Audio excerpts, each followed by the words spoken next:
The Moore Show is in partnership with Ozark Mountain Publishing, taking readers beyond the unexplained. If you like what you watch, then don't forget to follow us on Facebook and Twitter for the latest updates on The Moore Show. Remember to subscribe to our YouTube channel for new weekly television and radio shows. The Moore Show is supported by Mindscape, Paranormal and UFO Matrix magazines, available for download on all major digital platforms.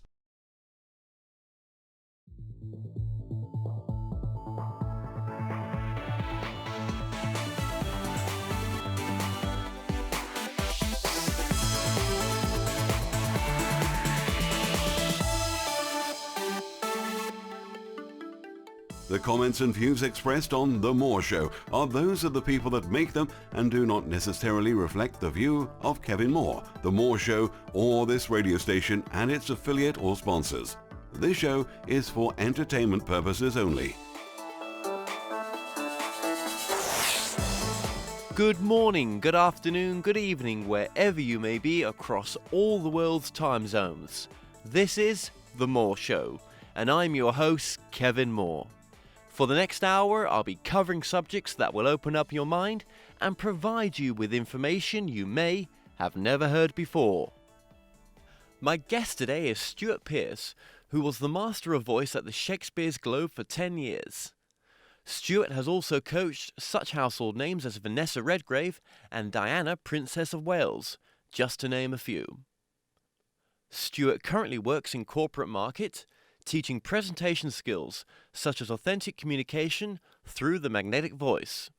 Stewart is also the author of a number of books, including The Alchemy of Voice.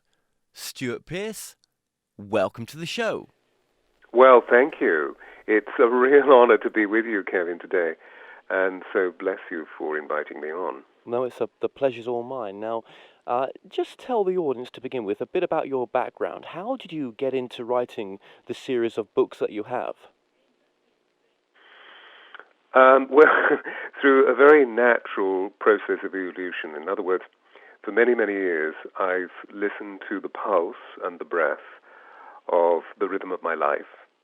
And life has led me in the direction of being able to meet some very extraordinary people, to have some very extraordinary experiences about which I wanted to write. And indeed, I was encouraged by many of my clients, many of whom have been actors or indeed famous personalities, about the fact that there is something in the essence of what I communicate to the world that has a universal appeal. And so many of them said, look, these wisdoms, the way that you share the thoughts and the feelings of your experience with us, I feel they need to be transported around the world. And so that's really what started on a human level. On a second level, on a supernatural level, I had an extraordinary experience in 1987 of awakening to the intuitive abilities that I have for healership and being invited by a dear friend who had a crystal store in Glastonbury, Somersetshire, which, as we probably all know, is the heart chakra of the world. And the reason why I was being invited was because it was a very famous astrological event known as the Harmonic Convergence. This was August of 1987. And I must admit that while I was working in the store, reading to people, I felt really taxed by the energies. There were extraordinary energies bombarding the vortex that Glastonbury is. And so I sought refuge in meditation as a good student. My master teachers had always said, go and meditate, and then you'll recover energy and be once more in connection with the source. So I went to the Tor, which I knew very well, this extraordinary Tor of St. Michael's Mount, and sat surrounded by thousands of other people and meditated. And as I did this, within 10 minutes, I heard the most extraordinary sounds. I mean, these very, very high-pitched harmonics that I'm beginning to create through CD recordings. In fact, I was recording yesterday and today a new CD that are very much to do with these harmonics. However, the point of the story is that as I heard these harmonics, I don't remember an occasion in this life, and at that time I suppose I was around, 40, 43 or so. I hadn't heard, maybe a little bit younger, I don't need to do the math on that. I hadn't heard sounds like this before, so I opened my eyes in surprise. And in the air in front of me, about 50 yards away, were these extraordinary orbs, these huge orbs of light that were three-dimensional orb clusters. There were 12 of them, and they each have a different color. And I heard within my consciousness, we are the angels of Atlantis, and we're going to give you a temple of sound healing that you will call the Alchemy of Voice, which will lead everybody forward through this great time of transition from 1987 through to December the 21st, 2012, and beyond, in preparation for the great golden age that is going to be moving through the consciousness of the entire universe, the entire planet, and the human beings that live upon this planet. And so, these two particular influences have been major in leading me to the evolution of the substance of my work and the compelling nature of please write a book. In fact, now I've written 4 books, and I'm beginning my 5th. The 4th is about to come out this month. And also I produced 2 oracles all around the angels of Atlantis. Fascinating stuff. Okay, so creating a temple of self-healing through sound. What have you been able to do to some clients then? I mean, how have you transformed people? How does it work? Well, there are 2 essential principles, or if you like, 2 essential pillars that mark the entrance to the temple. The one is that we each have a note, we each have a signature sound, which is the song of our soul, and when we sound this note, we move the whole of our being, physically, emotionally, mentally, and spiritually, back into harmony, if we're out of harmony. We move ourselves from disenchantment into enchantment by sounding this note. And then the second pillar is that the majority of us don't sound this note, because we've been encouraged to live purely cerebrally. We've been encouraged to live, we've been socialized and educated and conditioned to live in a very intellectual way. And so our voices don't necessarily reside in our bodies, they just reside in our heads. I mean, if I give you an example of what I mean.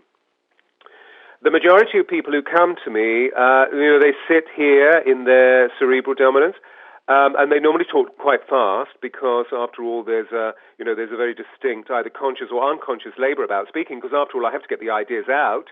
Otherwise, somebody else is going to chime in, and we're living in a very competitive environment. So I go really, really fast. And I've just spent a lot of time in New York City. And I mean, when we go into New York City, we get this really nasal sound going through. I'm going to stop, because you can hear that as soon as I cease that and I move into what I believe is my note, that automatically my sound feels as though it's more relaxed, it's more centered, it has more power, it has a feeling of integrity attached to it, and therefore it feels more magnetic, I'm hoping, to the listener. Well, didn't you just make a few things come clear there? That's right. We can. I could, in my head, name a number of people and myself at times when we lose our note or a song of our soul, and we do tend to gabble on like that. And how would one find that song of the soul, or find their note, for example? Well, what you have to do is take all your clothes off and stand in a really, really strong north wind. I'm joking. Firstly, it's the recognition that life is not in balance, life is not in harmony, which is not too difficult to experience in today's competitive, compelling, fastly accelerated society, where it seems that the world is hurly-burly and rather topsy-turvy. There are tremendous changes in our world at the moment, and a lot of people are finding it very difficult. So in other words, what happens is we become disenchanted, and therefore we're rather frustrated and confused and angry. And of course, if we keep processing those rather roughshod feeling states, we become severely affected biologically, because our biology is our biography, and so holistically we discover that we're not very well. And so many of the people that come to me are in raw states of disharmony or indeed dis-ease. disease. And so what I do is I show them through a very simple sonic meditation of how they can open up their breath, how we can produce sound in the earth, water, air chambers of our bodies, meaning the solar plexus, or rather the pelvis to begin with, the earth, the solar plexus, which is the water or emotions, the air, which is very much from the throat area, and then the fire, which is very much from the upper region of our heads. Having found these four elements within these sonic chambers open, we begin to feel a rare state of relaxation. What we're doing all the time is really breathing very fully through the flow of what the breath is all about. So the breath as an instrumentation just needs to be awakened a little bit before before we can share with sound. And a lot of people find it very, very difficult to breathe. So there's a way of being able to breathe constructively, and there's a way of being able to breathe destructively. Once we've actually functioned the breath and just opened it up in a very, very simple way, we can start producing these sounds, which automatically allow us to feel huge changes taking place within our bodies. And then having found the four sonic chambers of earth, water, air, and fire, we can then move into bringing them together into a harmony right in the middle of our bodies. So when I indicate what this is all about, I'm really talking about the area just above the solar plexus within the heart chakra, which seems to be a center for many of us. If you ask people to simply put their hands on their bodies to describe the place where they feel most, where they feel at center, where they feel in essence, where they feel the core of their fabric, that most people put their hands right on their solar plexus and heart. So evidently this is a very important area for us. So we know the solar plexus is a huge ball of nerve endings, but there's something else that's going on in our peoples at this time. As we move from the love of power into the power of love, we're going back into the heart, knowing that the heart is the seat of the soul. And if we sound ha through that area, we suddenly begin to sing the song of our soul. If we then translate that into speech, that we feel a harmony right in the middle of our chests. And so to use a proverb or a poem from the very famous poet, if words arise from the heart, they will enter the heart. If words arise from the tongue alone, they will not pass beyond the ears. So again, it goes back into, what I was saying about that. I mean, you can hear what I'm saying, but in a moment you're going to become very tired by this, because you can feel that the body that this sound is attached to is actually really quite stressed and anxious, and I'm going to stop doing it. I'm not in the core of my power, and as soon as I move into here, you can feel that there's a relaxation, there's a calmness, there's a certain authority, there's an expansion of consciousness, because I'm finding language very easy to share ideas and feelings with you. And suddenly, as a result of this, huge things happen within our bodies. So on a cellular level, our bodies move back into a sense of harmony, a sense of being at peace, a sense of what was I worrying about. And secondarily, as a result of that, there's a huge emanation, there's a huge resonance in our fields, our energy fields beyond us, that affect other people, that affect the environments in which we live or work. And automatically we begin to see that relationships that were once stressed as a result of not being in our node become harmonious, or at least we move them in negotiation towards a greater sense of collaboration rather than competition, a greater sense of inclusivity, a greater sense of sympathetic magic, which we call empathy, a greater sense of sharing, and a greater sense of love and joy. And when it comes to things like anger, fear, hate, jealousy, or worry, do you find that this work of yours is more transforming of those qualities? It's not a case of getting rid of them. It sort of transforms them to who you truly are.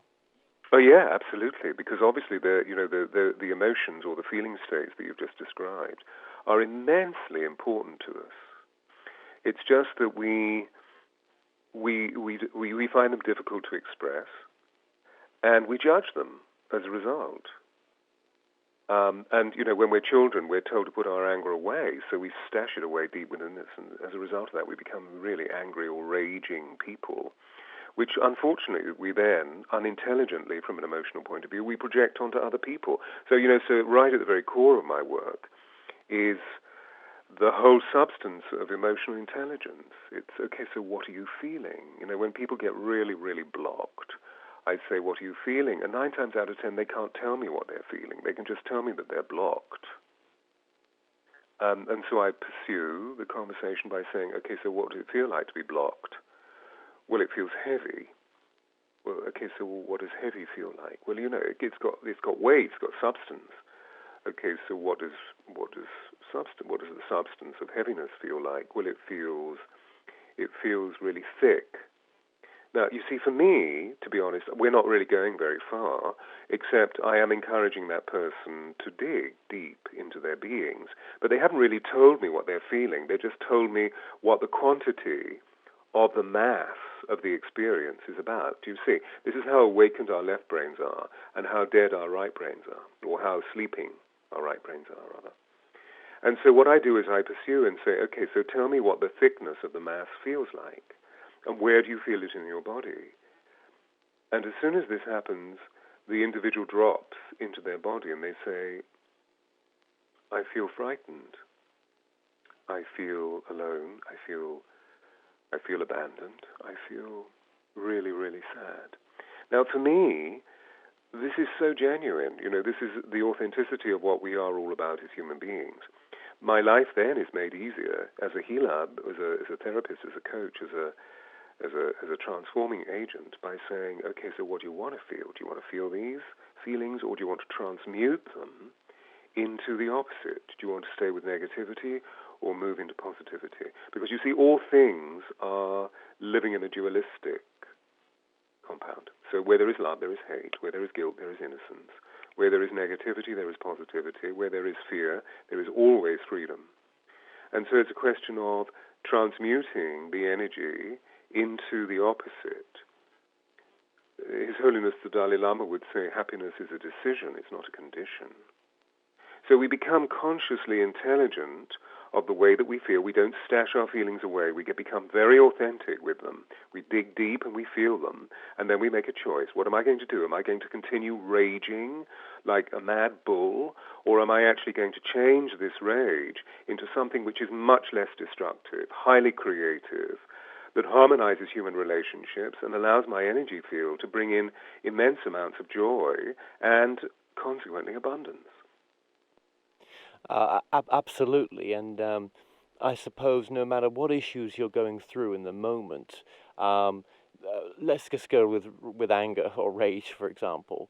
No matter what the issues are behind that, it's got to be, there's got to be a better way than handling. There must be another way of being, and surely by giving it a chance to come from the heart, must be a more grander version of yourself coming through. No matter what, we may be going through a place of poverty, or we may have situations that we feel are uncontrollable, but everything in the moment is actually okay, isn't it? Yeah, I mean, what we're doing is we're sitting within our divine blueprint. It's just that we've forgotten it. So what I'm suggesting is that this work of the Alchemy of Voice, this Temple of Sound Healing that the angels have given me, that their witness gives me, that their presence gives me, is to embody the possibility of being able to move forward, to create something which is heaven on earth, rather than living in the horror of negativity. You see, most of us, for example, the element that you just mentioned, most of us believe that scarcity exists. And, when we begin to look into nature, we don't see any scarcity. We see evolution, but we don't see scarcity. When we look into our bodies, we realize that our bodies are hardwired for health. But what we do is we make them unwell. And we love giving our power away, of course, because, we become very ill, and it could be something as terrible as cancer, which is a disease that I've interfaced with for about 33 years, because I nursed my own mother while she died of it for a year, and that was a huge turning point in my life, literally a turning point, where my psyche really opened. I was quite young, when it happened. My career completely changed from being an actor to a voice coach. Many, many things happened. And, because I have this awakened consciousness to the possibility of spirit, which has always been there since I was a child, I know that she's constantly with me. I can feel her with me right now, but her passing was in 1979. So we begin to recognize what these dis-eases or disharmonies or disenchantments or displacements are all about, so that we can see, okay, so I can move this scarcity into abundance. Because actually, if I look into quantum physics, if I look into the universe, if I look into nature, if I look into my own being, there is nothing but abundance living. Okay, Stuart, well, look, we're just going to take a quick break, so stay tuned and we'll be right back. The Moore Show is in partnership with Ozark Mountain Publishing, taking readers beyond the unexplained. If you like what you watch, then don't forget to follow us on Facebook and Twitter for the latest updates on The Moore Show. Remember to subscribe to our YouTube channel for new weekly television and radio shows. The Moore Show is supported by Mindscape, Paranormal and UFO Matrix magazines, available for download on all major digital platforms.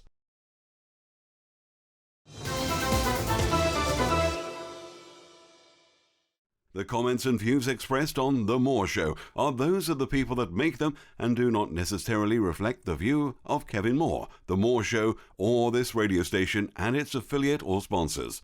This show is for entertainment purposes only. Stuart, welcome back to the show. Hey, Kevin. Wow, what an interesting conversation thus far. Yes. Are you okay with it? I am. But for those, perhaps, Stuart, who see with your work as well, one thing I see is you need to really have the understanding that you're more than your body, that there is something within you, this consciousness, which has always been. You could say to believe in a soul, because otherwise. Would people need to embrace that understanding to embrace your work? It's quite extraordinary. Absolutely. It seems to me that there is nothing but soul. So, all we have to do is to look into nature to see something quite extraordinary taking place. How does an acorn become an oak tree? How does an egg hatch into a chicken? How does a sperm and an ovum become the miracle that is called human life? Yes, everything is invested with the animating principle of the universe, with soul. And that all people believed this up to 400 years ago, and when the Age of Enlightenment occurred, a thought revolution took place. The thought police, called scientists, stepped in and said, by the way, this doesn't actually live, even though you think it has been for thousands of years. And so we all revolutionized ourselves into believing, oh, you mean the rock doesn't have a life, the ocean doesn't have a life, the tree doesn't have a life, it doesn't have a soul, the air doesn't, that pigeon doesn't have a soul, that bird, that golden eagle doesn't have a soul, and that plant certainly doesn't have a soul. The only thing that has a soul, maybe, is a human being. And now we're beginning to realize that we poisoned our soils, that our whales and our dolphins are breaching their lives because they cannot live within the disturbing nature of the oceans. These extraordinary, intelligent beings are singing the last song that they can sing on planet Earth. So anyway, it seems to me that everything is alive with the animating principle of the universe. Everything is alive with chi. Everything is alive with... right now I'm sitting in my study in London. It's dusking, so, the light is is waning, and here we are talking about the miracle of life, and a robin redbreast has just come and sat right on the window ledge outside my room, and is sitting here right now looking at me to say, I am a miracle of life. And coincidentally, this robin has just come from somewhere. I've never seen him before. And he's gone away, and he's followed by a magpie. So the miracle of life is extraordinary. And so, yes, the presupposition is that we all have a soul, that we all are in relation to universal intelligence, because we are a spark of the divine. And as soon as we all start moving in alignment with that, I feel that the planet will be seen once more to be a sacred, living organism, and therefore we'll stop brutalizing it, and ourselves as a result. Yes. But do you think, though, that the veil on some people is so strong because perhaps they have life lessons to learn. Perhaps there's things in this on this level that they've got to go through, that they chose to come here to do, that should their veil be lifted to have recognized a spark within themselves, it's lesson over for what they came here to do. Well, I mean, I believe that we all incarnate with lessons. We generally speaking, call it karma. And, what I'm evoking in people's lives is how can we become conscious of this so that we don't ricochet around in unconscious ways, creating a lot of disturbance within ourselves or indeed without ourselves. But if we become emotionally intelligent and we start making, really harmonious decisions rather than disharmonious decisions, life becomes much easier for ourselves, for our families, for our lovers, for our friends, for our workmates, and then, of course, for society. So, if we look into the works of great people like Martin Luther King or Mahatma Gandhi, I'm a student of both of their teachings. I know that Martin Luther King was very much a student of Gandhi. And so in this moment, I'm reminded of the epithet or the phrase or the proverb that we're hearing so much in our world today, which is be the change you want to see. In other words, recognize that whatever's going on the outside of you is a mirror image of what's going on within. So stop complaining about it, stop blaming about it, stop accusing it for its awfulness, and start to change where you feel, and then maybe what you'll see on the outside of you will also change, because that's merely a screen of your consciousness. Life is not happening to you, it's responding to you. So why do people not want to change? Well, fundamentally, all people want to change. It's just that as you're mentioning this, there are great fears. There are great fears. So anxiety always precedes change.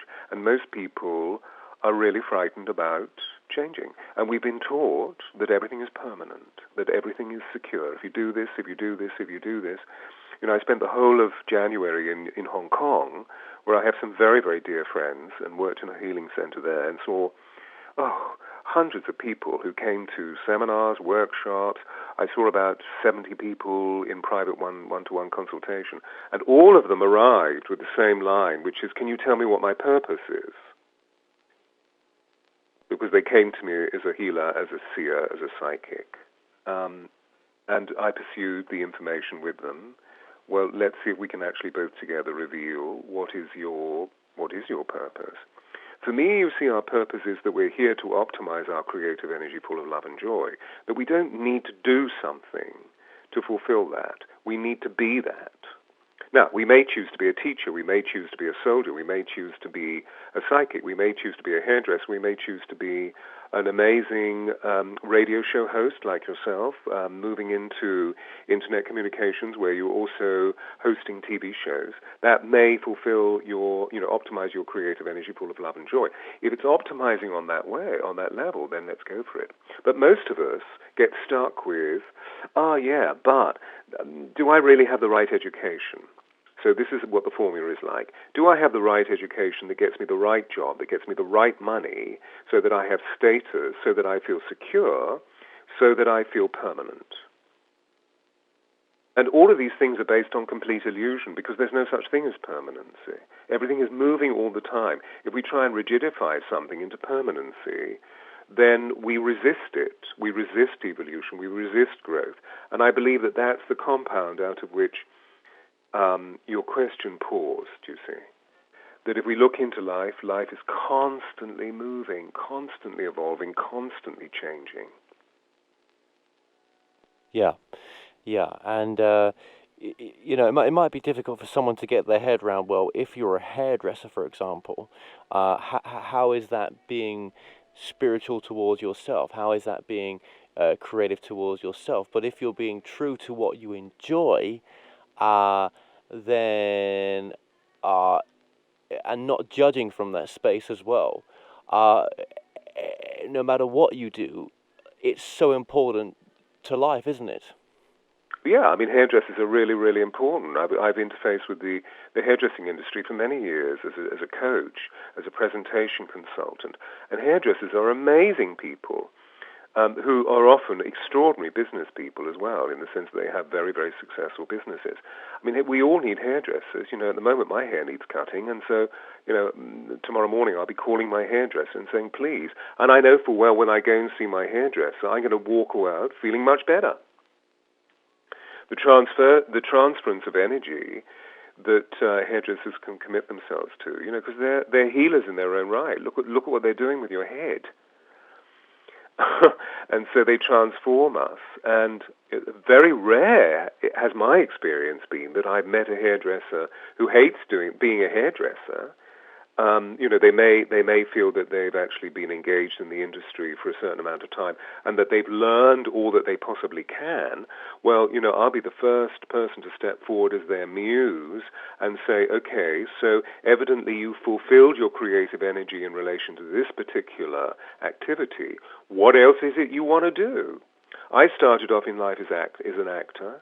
I then moved into becoming a voice coach, and then into a presentation consultant, working with leading personalities, as well as lots of actors and people who, as we've been saying, people who required my services to help shift. And now what I'm doing is really broadcasting internationally all of the information that the angels are giving me about, let's look into the fundamental changes that we want to make. Now, that's surely evolutionary. Absolutely, and I think it's, I've spoken to people as well who say that when you go back home, I could call it the spirit world or heaven, whatever you want to personify it as, that the taste of even milk chocolate is probably just as important, to the collective consciousness as the bigger things. So what I'm saying is, having this human experience in this moment now it's just so special to even be a soul in this moment. Must have made you a very special person in the first place, no matter what job you do. Absolutely.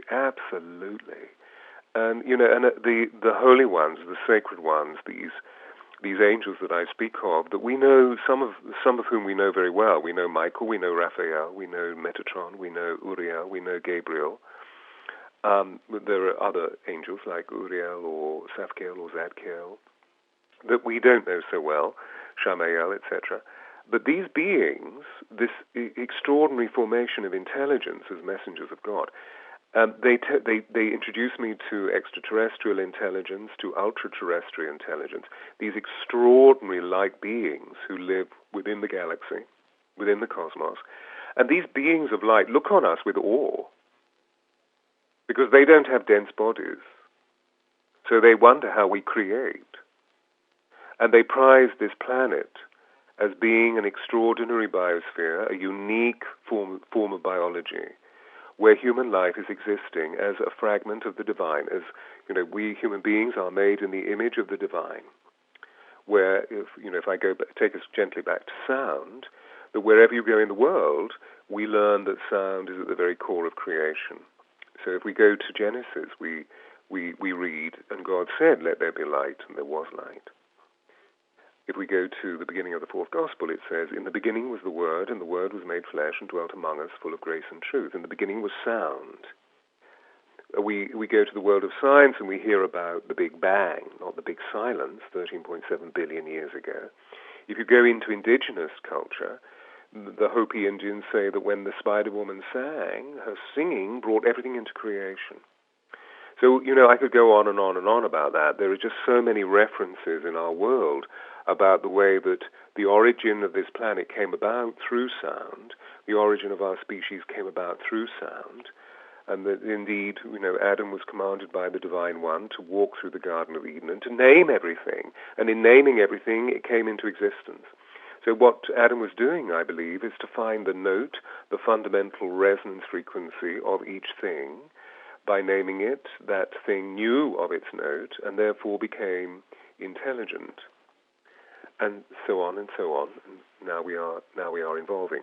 So, these angels look, or these light beings look on us with extraordinary awe that we are able to dream the world into existence, and indeed they refer to us as being the dream weavers of the universe. It's incredible So isn't that extraordinary? You know, I mean, just feeling that, because we know how difficult it is to live here because we have to cart our bodies around, although our bodies are also very beautiful, and sometimes we acquire wonderful cars or wonderful aeroplanes or wonderful buses or wonderful bicycles to transport our bodies around.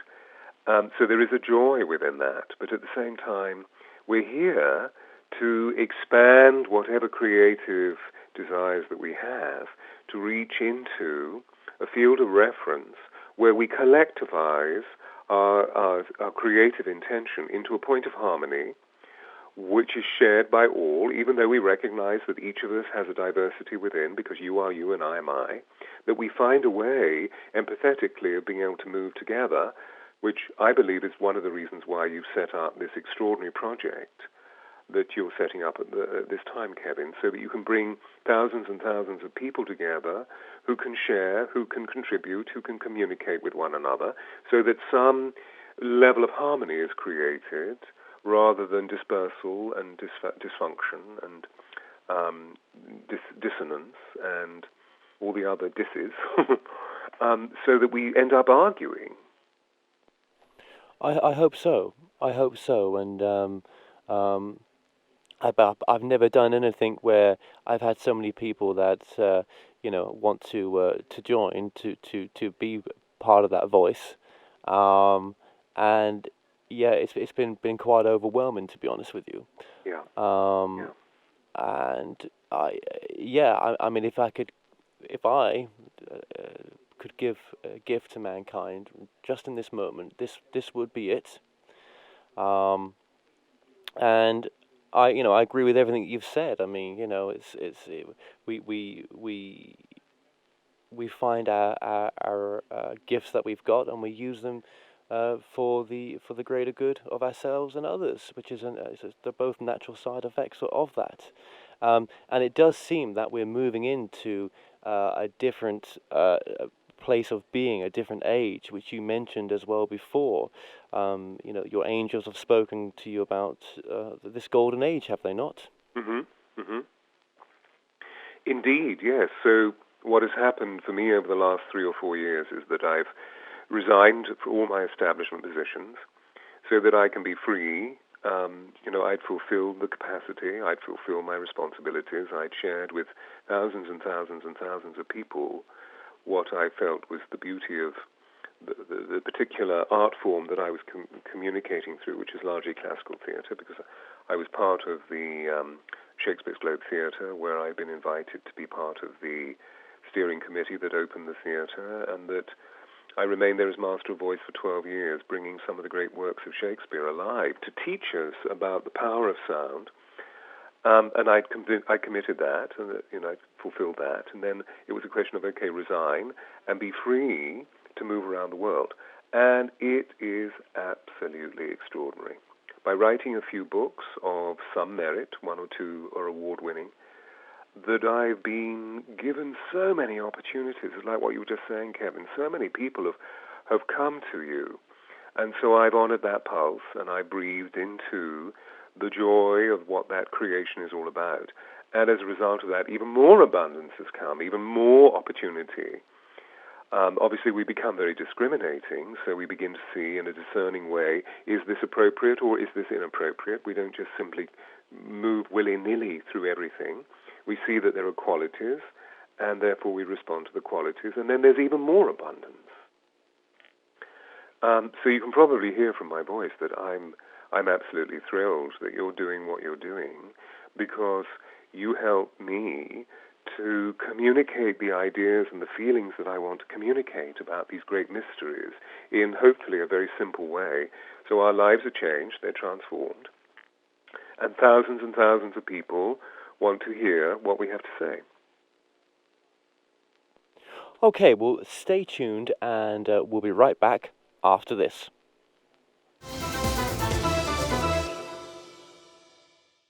The Moore Show is in partnership with Ozark Mountain Publishing, taking readers beyond the unexplained. If you like what you watch, then don't forget to follow us on Facebook and Twitter for the latest updates on The More Show. Remember to subscribe to our YouTube channel for new weekly television and radio shows. The More Show is supported by Mindscape, Paranormal and UFO Matrix magazines. Available for download on all major digital platforms.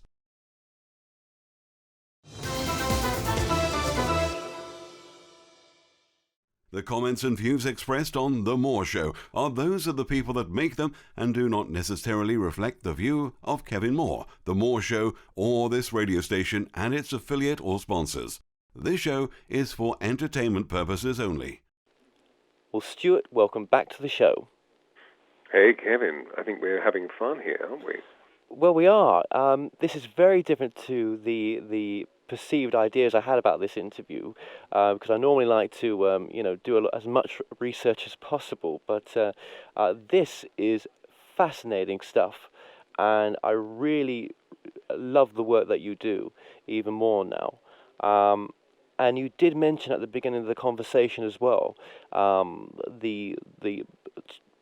I'll call it channeled. If you want to call it something else, let's do that. Channeled information from the angels about what this golden age would look like, and where would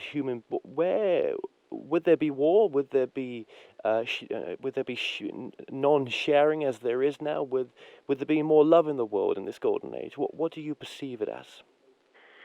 Well, of course, it's a vast question, isn't it? So I'll try to be as detailed as I can.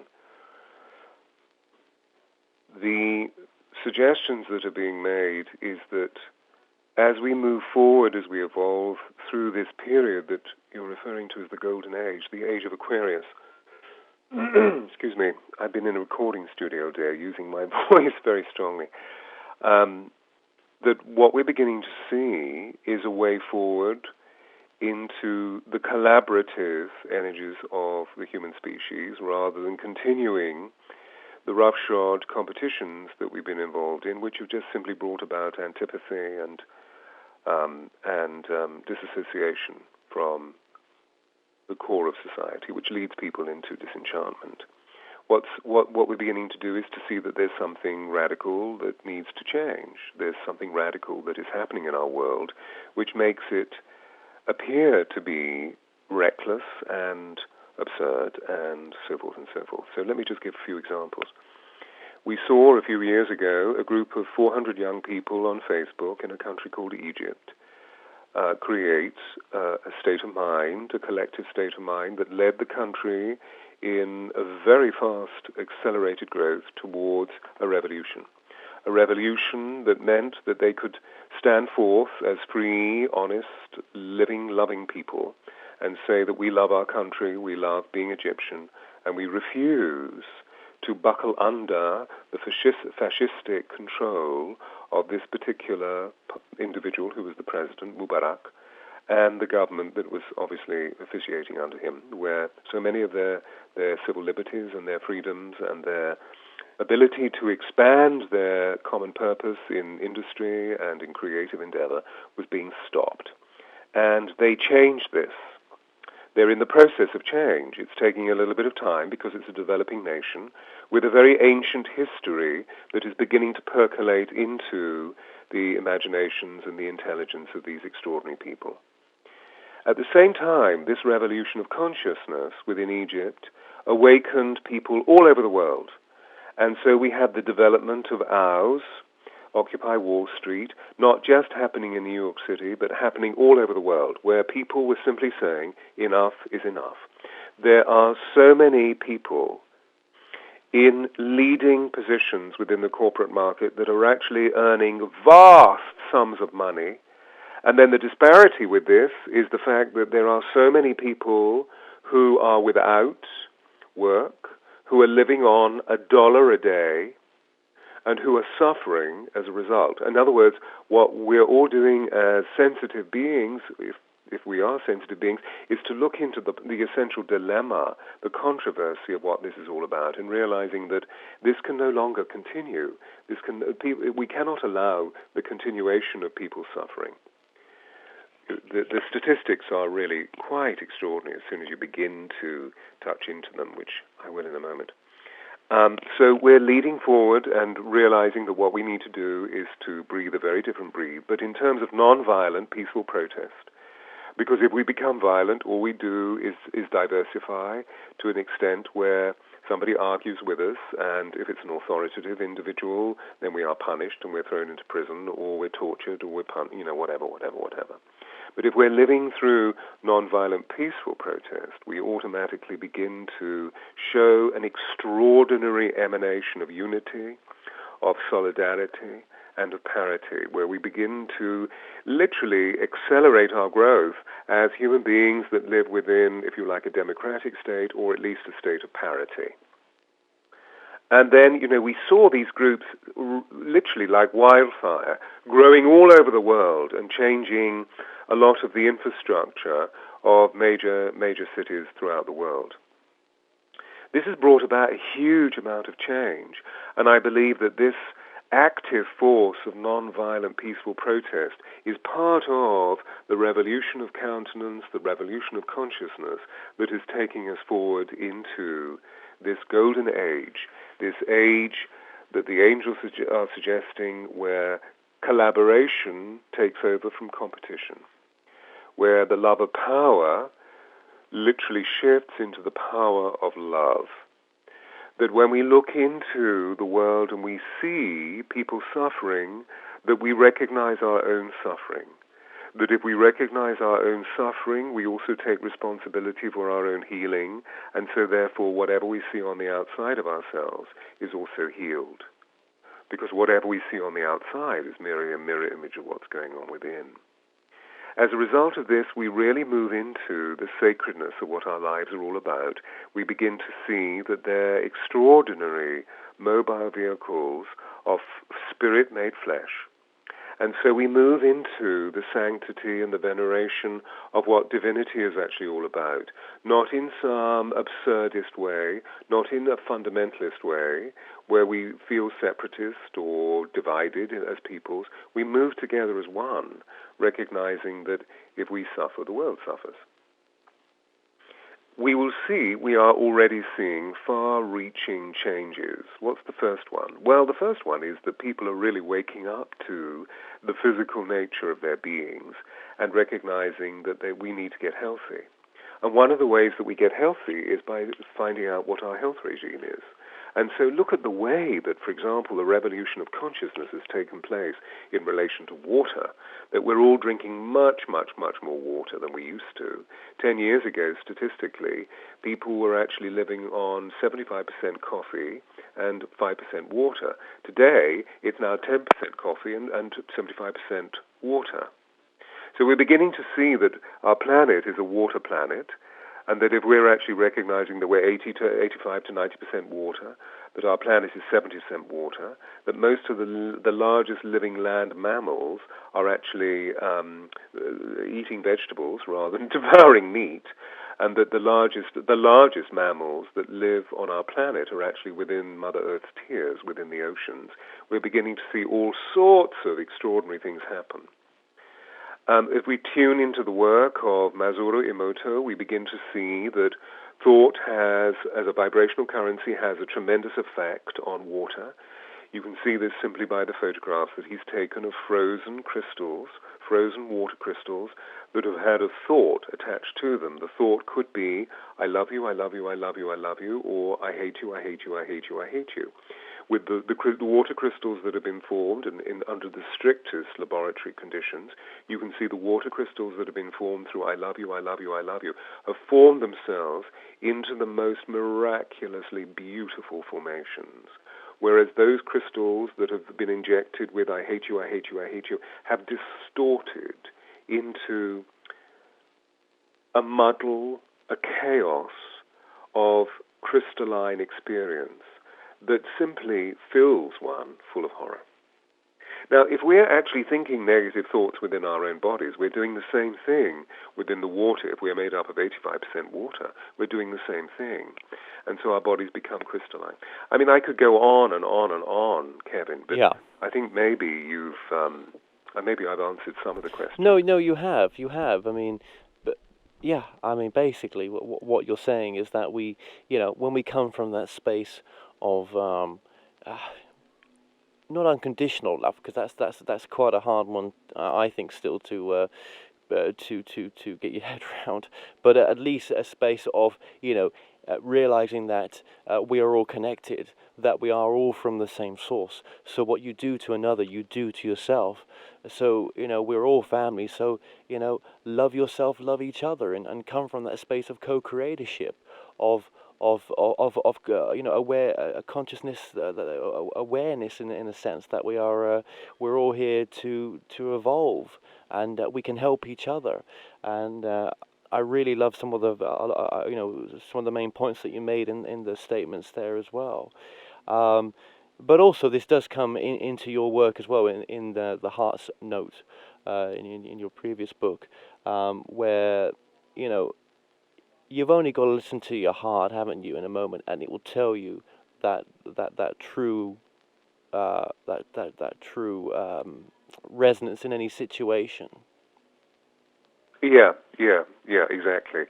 And it sort of echoes what we were sharing earlier about the fact that our note, our signature note, the song of our soul, springs out of the very center of our beings that, for example, was fully facilitated because, we're talking about something that sound is a physical presence. It's a way that we communicate, the way we think and the way we feel through sound. And in the ancient cultures, for example, in Greece and Rome, this was known as persona, which of course is the root of our word personality, the quality of somebody's being, whereas persona in Latin means through sound. So we go right into the very core of our hearts and we begin to realize that actually at the very center of life is the heart, that the heart is the seat of the soul, that the heart is an organ that literally pumps the blood around our bodies, that helps all other vital organs to stay alive. If you take the heart out of somebody, you take the life out of somebody. And what's interesting is the development of this particular understanding and comprehension through the whole substance of NDE, which for those of you who don't know is called near-death experience, that has arisen out of people experiencing acute cardiology. Anyway, so I could talk a lot about NDE because it fascinates me, but I'll keep with the heart for a moment. What we're beginning to slowly realize from a scientific point of view is that acute cardiology is on an increase of 55 to 60% every year. This means that more people are dying of heart attacks, more people are experiencing heart disease. And so what a number of us have been doing for some time, particularly through the Global Coherence Initiative, is looking into, well, why is this so? And maybe if we become more heart intelligent, that we don't need to go to our doctors because we have a heart murmur or angina or an arrhythmia, or we're just simply not being able to breathe properly because our hearts are not functioning well, that we don't need to go to our doctors and hear them say, well, take these. And they give us pills that obviously produce a tremendous income for the pharmaceutical industries, but don't necessarily cure what we're experiencing. They just simply subdue the symptoms. And so what we're doing is looking into the whole substance of the way that we feel with our hearts. And I was part of a project a number of years ago where we were given a certain sum of money by the American Scientific Association, and to cut a long story short, we interviewed over 10,000 people to discover how many thoughts the individual thinks. How many thoughts does an individual, average human being, think a day? And again, to cut a long story short, we discovered, having interviewed people that were both from white-collar backgrounds and blue-collar backgrounds, that an average human being thinks 60,000 thoughts a day. Because every thought that we think is a spark in the corpus callosum. But the interesting thing is that every thought triggers the secretion of hormones within our bodies, particularly around the thymus gland and the pituitary and the pineal and so forth, the thyroid. And the thymus gland is in the heart. And what we discovered is that 50,000 of those thoughts are negative. Wow, 50,000. So you see, the interesting thing then is that we started to look into the power of what the organ of the heart is all about. So this I write about extensively in the Heart's Note. So two particular things come to my mind. We discovered that the heart has an energy field 5,000 times greater than the human brain. So when we're living heart-coherent processes that are, generally speaking, love, joy, thrills, delights, empathy, sympathy, collaboration, co-creation, as opposed to depression and worry and anxiety and dependency and fear and abandonment and anger and rage and so forth. When we're living the higher vibrations, our hearts literally become healthier and healthier and healthier because they love producing the energy that is in association with the pleasure hormones that are moving through our bodies, the serotonin and the oxytocin that is moving through our bodies. Conversely, doing, as most of us are engaged in doing, we produce stress hormones in our bodies because, generally speaking, we're not doing what we could be doing because we're told we're not doing what we could be doing. So we do more to try and do what we could be doing. As a result of that, we get really stressed out by producing adrenaline and cortisol, and these stress hormones attack the immune system so that we actually become unwell. So that's the first thing. So there's a lot of intelligence that's brimming about the nature of the cardiology of the center of our purpose. That we've been affected also hugely by the intelligence of the thought forms and the feeling states that are arising out of the cultures of the indigenous people in our world. And there's a tremendous light that's shining within South America at this time, within the Mayan peoples and also within the Kogi and within the Aztec peoples. And they, at the core of their cultures, have the belief that the heart has a secret chamber, which they call the Shante Ishtar, which is the single eye of their heart, of the heart rather, and that the whole of their culture is based around the transmissions that occur from the heart. So what they do is that they consciously move into the council of their hearts whenever they're making decisions. They don't go to the head. Because the head always says, shall I, shan't I, will I, won't I? Yeah. The heart always knows. This is something I call heart dowsing. So shall I choose these potatoes or those potatoes? Shall I drive into this gas station for gas with this angry man who takes my money, or shall I go into this place, which is more harmonious? Shall I go to this post office or that post office? Shall I date this person or that person? Shall I be a doctor? Shall I be a nurse? Shall I be a hairdresser? Shall I be a teacher? Shall I just be a lover of people? So if all of our choices, shall I buy this cucumber or that cucumber? Shall I live in this part of town or that part of the town? Should I actually go to my doctor because I'm feeling slightly under the weather? Or should I really look into what have I been doing that makes me feel as though I'm under the weather? That's right. So our heart begins to open and resonate the most extraordinary intelligence, which then begins to allow us to feel that we're literally the master mistresses of our own destiny. Yeah. And, I was always told to follow my heart rather than my head. My head will never give me happiness, my heart will. Yes. Our heads are useful because they can be used as steering mechanisms to help us, begin to process the choices that we have in our lives. But if we really feel what the choice gives us, it's our heart that leads us forward. So the point about the notion of the fact that our hearts have an energy field 5,000 times greater than our brains is that we begin to realize that in the substance of the law of attraction, that here we are on planet Earth to optimize our creative energy full of love and joy. Who wants to optimize their creative energy full of hate? Very few beings do. They do become resistant, and therefore they become the thought form and the feeling form of hate, and sometimes they don't even know they're doing it, so they can decry the conversation that we're having and say in a cynical way it's absurd. But actually, if you take most human beings, they want to actually live through the substance of evolutionary change, expanding their creative energies so that they become very abundant and full of the richness of the way that they can communicate the pleasure of what their abundance is all about to other human beings, not in a bragging way, but just simply in a way of celebration.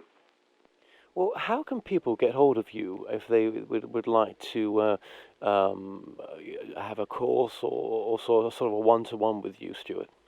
Well, thank you for mentioning that, Kevin. There are two websites. I have three, but there are two that I'd love to mention. The first is www.thealchemyofvoice.com. So that's www.thealchemyofvoice.com. And the second is www.theangelsofAtlantis.com. And so these are very active websites, particularly thealchemyofvoice.com.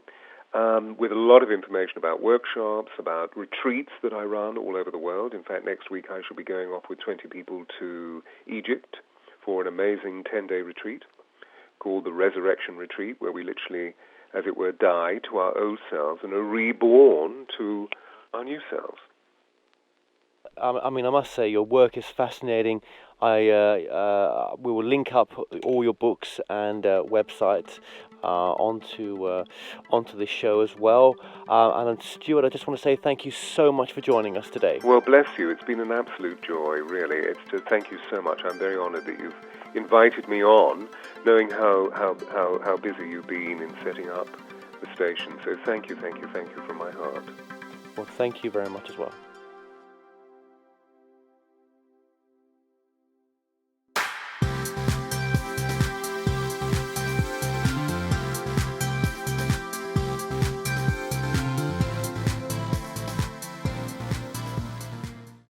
The Moore Show is in partnership with Ozark Mountain Publishing, taking readers beyond the unexplained.